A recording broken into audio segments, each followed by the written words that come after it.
All right, we're back doing some painting, right? So what I did want to hit my holster, I'm not doing the frame or the strap. I'm just hitting the outside of the actual shell. What I've done is use paper towel to kind of encompass it and also block the interior. I'm not going to be coming in from this kind of angle to make sure that that lip is clean. I'm really just going to hit it on the outside. I've got 3 colors. I don't know where my little net is, so I'll add a pattern later on. Probably with the come back with accent color. So first things first, I'm gonna hit it with the base coat of a green.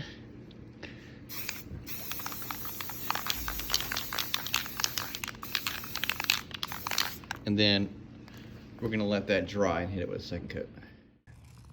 All right, for my second color, I'm doing a dark brown. You see that it's got like a dirty nozzle, right? So it's giving me this spritzel, which ends up giving kind of like pattern in itself. So I'm going to try to hit this lightly. I would say I'd want this to dry a little bit more because you see it's a little bit wet, but I don't have time for that. So I'm gonna just do this real quick.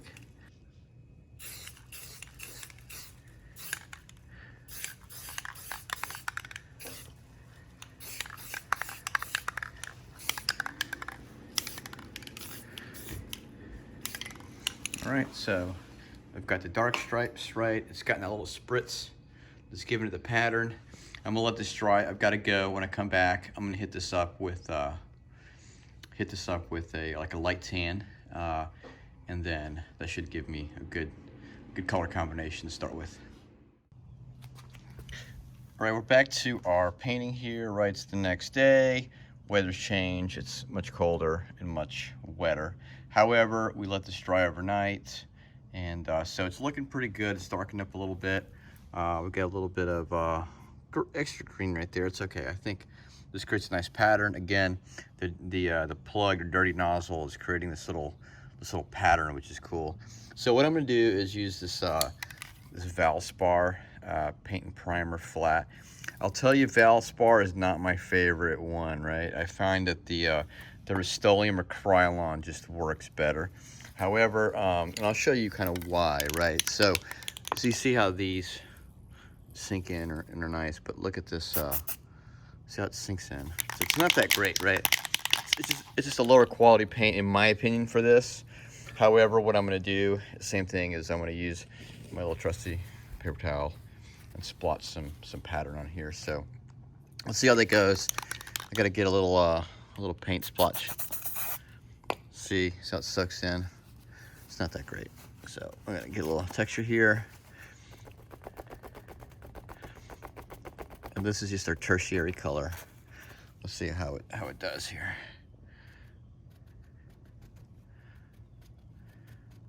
So we're trying to mix up the weight, the amount, right? You know, I'm not really super happy with that, right? Because it's like, what do you do? What do you do when it's not like something that you really like? So let's do it again. Let's do this again here. Let's add a tan and we'll go back with the other color here.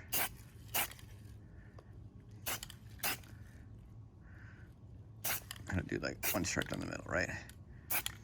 Right, so we got that. Right, we'll hit it here on the edge here. Right, so what we're gonna do here is we hit the tan, right? Splotching isn't doing too much to my liking. It kind of washed out the contrast. So I'm gonna go back and hit it with the darker brown and see kind of what it does. So again, a lot of this is experimenting. In this case, this paint isn't looking great with the paper towel. I would have rather done some snake skin or something, but I can't find my mesh. So we'll let this dry for a couple of minutes. Should be pretty quick, and then we'll hit it with a darker brown. One thing to consider here is the temperature and the humidity having an effect. While it's not actually raining, obviously it's very humid because it's just been raining all morning. So I don't know, that might have an effect on how the paint takes. Let's check it out. All right, let's take a look here. We're gonna kind of hit it where we hit it with the brown before.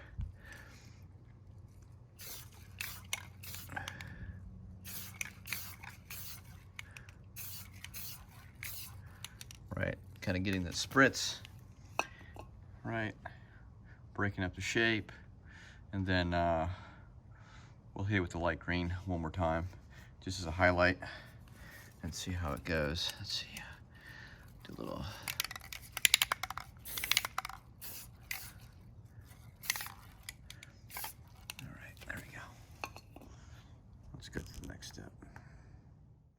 All right, looky what I found. So this is what I use when I'm doing painting, like my walls and stuff. So what you do is you have this hang inside the bucket, and then you use this to, you pick the paint off the roller, and then you rub it against that to even it out and get off all the extra paint. So I'm gonna try and use this. I tried the green there, getting kind of the same spritzing from like the dirty nozzle, right? So we'll try a little bit of this to do a little highlight, and then we'll probably call it a day after that. So let's see how it goes.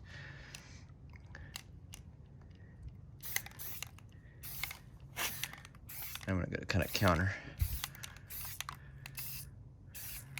All right, let's see how it goes. Maybe hit it with the brown, right? It's all about just layering.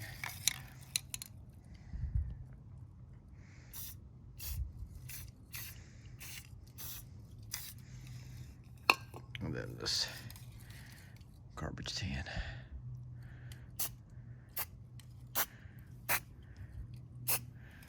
So just kind of experimenting. Let's see what this looks like, right? So I got a little pattern now, right? Or it's kind of shiny and wet. It's gonna dry. So we've kind of layered it to make our snake skin. So actually I'm pretty happy with that. I think we'll leave this to dry, and then we'll check it out. And then as it gets wear and tear, it'll have even more character. All right, so basically what it looks like when it's done. Again, I didn't do the paddle, and I didn't do any of the band or anything. I'm not worried about that. This is just a big black shape. This will kind of get a little bit lost in the rest of the pattern. And so I'm pretty happy with how it looks. Again, I blocked off the latch in the interior, making sure that that in any way is covered up. So pretty happy with the little pattern, and we'll see how it looks out in the field. Cool, thanks for watching. Again, this is just how to paint some of your gear with not putting a whole lot of effort behind it. Just experimenting and just having the right paints and, you know, things that you want to use to make patterns. Thanks for watching. See you next video.